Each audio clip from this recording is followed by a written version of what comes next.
Shtumu vikali kiongozi wa DCP Rigathi Gachagua kwa kujitangaza kama kiongozi wa kisiasa wa Mlima Kenya, huku akisisitiza kuwa naibu rais Profesa Kithure Kindiki ndio mwenye ushawishi wa kweli.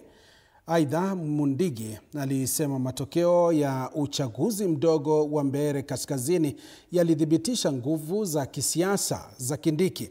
Alisema ushindi wa mgombea wa UDA Leonard Muthende aliyeungwa mkono na Kindiki alionyesha wazi kupungua kwa ushawishi wa Gachagua. Hii ni msemo nataka niambie Rigathi Gachagua.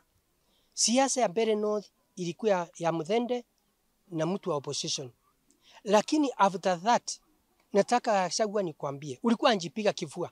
Hata unakumbuka ulisema utakuja marking scheme na kusema ati utasema ni nani atachaguliwa Embu, governor, senator, women rep, MP na MCS. Nataka nikupatie last one. Wachana mambo ya Embu County. Uko na county ya Nyeri. Hakuna wakati hata mmoja kusasikia ukisema mambo ya leaders wa Nyeri. Kila kitu yote ni kutukana leaders wa Embu County. Wachana na sisi. Wakati huu county 10 tuko katika mikono ya Profesa Abraham Kithure, ndio makamu wa rais wa Kenya. Ulishindwa na kazi, tulikupembeleza, tukakupigia makoti au kusikia. Wacha mwingine aende anjaribu. Na ni kijana wa Mount Kenya. Mtu ambaye ni shujaa, mtu ako na elimu ya kutosha, kijana ambaye anaweza pigana nguvu ya maombi na kila kitu, hata kwa karamu kila kitu anaweza fanya.